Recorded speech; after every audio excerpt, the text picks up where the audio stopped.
Assalamualaikum warahmatullahi wabarakatuh. Perkenalkan, nama saya Rahel Ricardo Bulto, NIM C1A017065. Pada kesempatan kali ini saya akan mempresentasikan hasil penelitian saya yang berjudul Pengaruh utang luar negeri, penanaman modal asing, dan jumlah ekspor terhadap pertumbuhan ekonomi ASEAN. Studi pada GDP Indonesia, Thailand, dan Myanmar tahun 2008 sampai 2018. Oke, baiklah, langsung saja ke slide pertama, yaitu pendahuluan. Pertumbuhan ekonomi merupakan salah satu indikator penentu baik tidaknya perkembangan suatu negara. Dalam proses peningkatan pertumbuhan ekonomi memerlukan modal yang cukup besar. Pada umumnya, pembangunan ekonomi itu pembiayaannya diperoleh dari penerimaan dalam negeri dan penerimaan luar negeri. Penerimaan dalam negeri itu sendiri dapat berupa instrumen pajak, hasil dari BUMN, total ekspor, dan lain sebagainya. Penerimaan luar negeri dapat dibagi atas dua instrumen, yaitu utang luar negeri dan investasi. Slide berikutnya yaitu landasan teori. Di sini saya mengambil dua teori saja, yaitu yang pertama teori keunggulan komparatif yang dicetuskan oleh David Ricardo.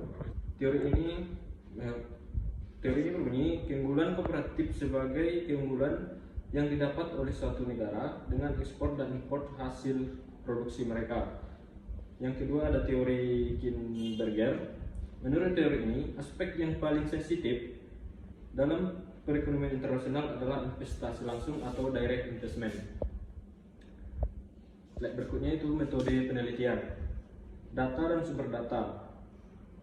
Penelitian ini menggunakan pendekatan yang bersifat kuantitatif. Dalam penelitian ini memfokuskan penjelasan hubungan antara GDP sebagai variabel dependen dan ekspor, utang luar negeri, penanaman modal asing sebagai variabel independen. Studinya yaitu di Thailand, Indonesia, dan Myanmar dengan menggunakan data runtut waktu atau time series dari tahun 2008 sampai 2018. Jenis data yang digunakan dalam penelitian ini merupakan data sekunder yang diperoleh dari World Bank. Definisi operasional variabel. Variabel dependen yang digunakan dalam penelitian ini adalah pertumbuhan ekonomi atau GDP, sedangkan variabel independen yang digunakan adalah ekspor, penanaman modal asing, dan utang luar negeri tiap negara. Dalam penelitian ini saya menggunakan aplikasi EPIUS untuk meregres datanya. Hasil dan pembahasan. Data yang saya peroleh dari World Bank, kemudian saya regres menggunakan aplikasi EPIUS. Saya sudah sediakan hasilnya ada di PPT. Itu saya regres berdasarkan negaranya masing-masing. Langsung saja ke negara pertama, yaitu Thailand. Dari hasil regresi yang saya peroleh, dilihat dari nilai probabilitasnya, nilai variabel ekspor, variabel utang luar negeri, dan penanaman modal asing yang berpengaruh signifikan terhadap GDP-nya adalah variabel ekspor karena nilainya lebih rendah dari 0,05, yaitu sebesar 0,010. Dengan demikian, penanaman modal asing dan utang luar negeri di Thailand tidak signifikan mempengaruhi variabel GDP. Kalau dilihat dari nilai koefisien masing-masing variabel independennya, nilai koefisien ekspor yaitu 1,214995, dengan berarti apabila nilai ekspor naik sebesar 1% misalnya, maka akan menaikkan jumlah GDP sebesar 1,21%. Penanaman modal asing sendiri, apabila nilai penanaman modal asingnya naik sebesar 1%, maka akan menaikkan sebesar 0,52% GDP. Berikut utang luar negerinya sebesar 0,33, maka akan menaikkan GDP sebesar 0,33%.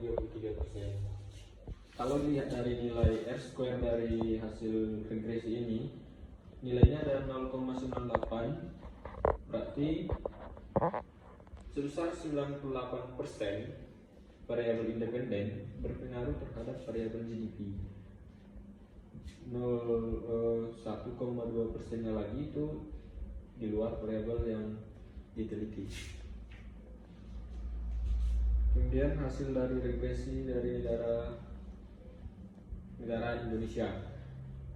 Lihat dari nilai probabilitas yang signifikan berpengaruh terhadap GDP-nya ada dua variabel yaitu utang luar negeri dan variabel ekspor.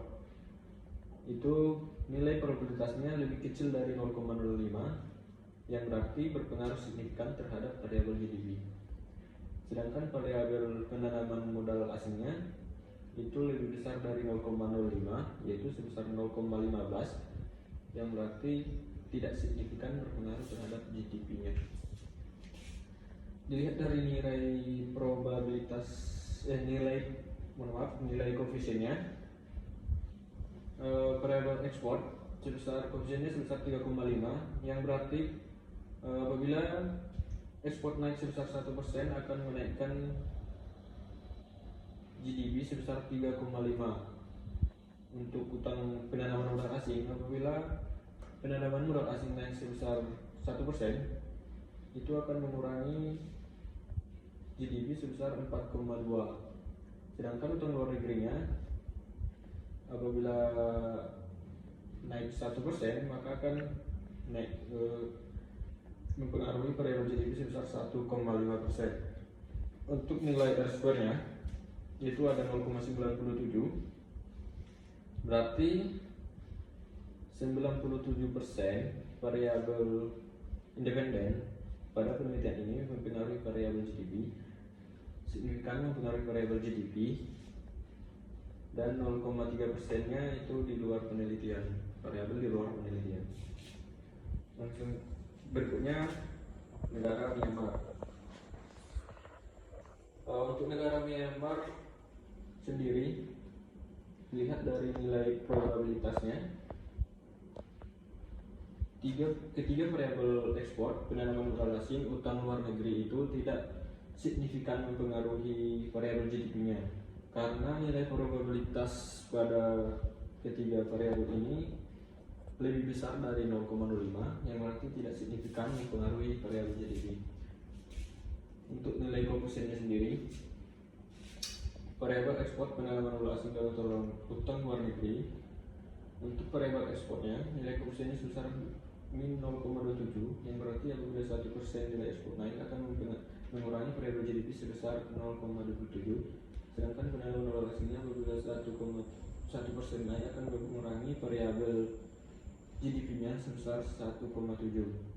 Dan untuk utang luar negerinya apabila variabel utang luar negeri naik 1% akan menaikkan variabel GDP sebesar 5,9%. Pada variabel ini dilihat dari nilai R-square-nya sebesar 0,766529, berarti sebesar 76% dari variabel independen mempengaruhi variabel GDP, sedangkan selebihnya itu dipengaruhi oleh variabel di luar penelitian. Baiklah, itu mungkin yang hasil regresi yang saya peroleh dari ketiga negara tersebut. Berikut kesimpulannya. Kesimpulan yang saya ambil dari penelitian ini adalah penanaman modal asing tidak berpengaruh signifikan terhadap variabel GDP pada negara Thailand, Indonesia, dan Myanmar. Sedangkan variabel ekspor berpengaruh signifikan terhadap GDP Thailand dan Indonesia saja, tapi tidak berpengaruh signifikan terhadap negara Myanmar. Untuk utang luar negeri berpengaruh signifikan terhadap GDP Indonesia saja dan tidak berpengaruh signifikan terhadap negara Thailand dan Myanmar. Oke, mungkin itu hasil presentasi saya. Apabila ada pertanyaan dari kawan-kawan silahkan nanti dibuat pertanyaannya. Mungkin itu hasil dari saya ucapkan terima kasih.